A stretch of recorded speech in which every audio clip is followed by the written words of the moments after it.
নির্বাচনী মহারণ শেষে এখন রাষ্ট্র সংস্কার ও নতুন ভোরের অপেক্ষায় বাংলাদেশ। জনরায়ে সিক্ত হয়ে আগামী রাষ্ট্রনায়ক তারেক রহমানের কর্মব্যস্ততায় মুখর তার গুলশানের রাজনৈতিক কার্যালয়। একদিকে বিজয়দের শুভেচ্ছা, অন্যদিকে জুলাই বিপ্লবের আকাঙ্ক্ষা বাস্তবায়নের সচেষ্ট বিএনপি। সব মিলিয়ে বদলে যাওয়া বাংলাদেশের নতুন রাজনীতির পরিকল্পনা করছে দেশের মসনদে বসতে যাওয়া দলটি। বিস্তারিত মোহাইমুনুল খানের রিপোর্টে। শুক্রবার সকাল থেকেই রাজধানী গুলশানে বিএনপি চেয়ারপারসনের রাজনৈতিক কার্যালয় যেন এক জনসমুদ্র।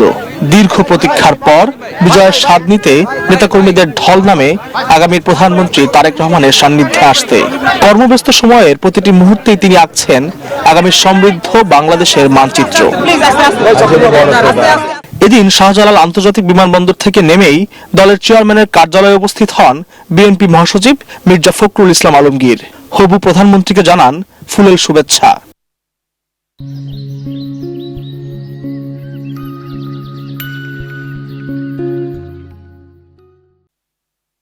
জুলাই বিপ্লবের রক্ত ভেজা আকাঙ্ক্ষাকে ধারণ করে বিএনপি সরকার যে জনকল্যাণে নিবেদিত হবে সে প্রত্যয় ঝরল স্থায়ী কমিটির সদস্য সালাউদ্দিন আহমেদের কণ্ঠে।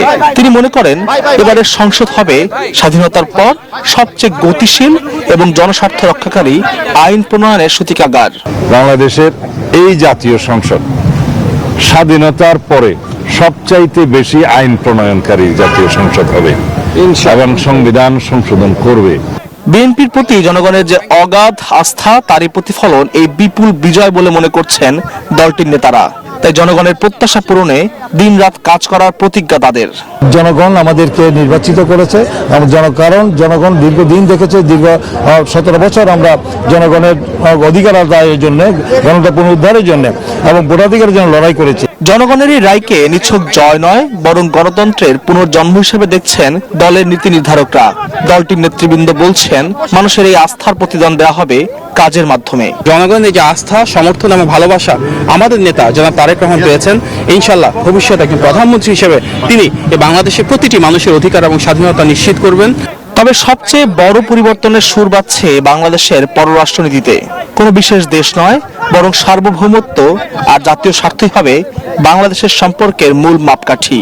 আমাদের পররাষ্ট্রনীতি সব দেশের সাথে, বাংলাদেশের মানুষের সাথে, বাংলাদেশের সাথে এবং কোনো কান্ট্রি সেন্ট্রিক, কোনো দেশ কেন্দ্রিক আমাদের কোনো পররাষ্ট্রনীতি নাই।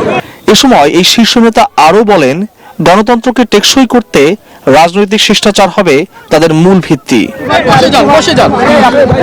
আল মোহাইমুনুল খান, নিউজ 24, ঢাকা।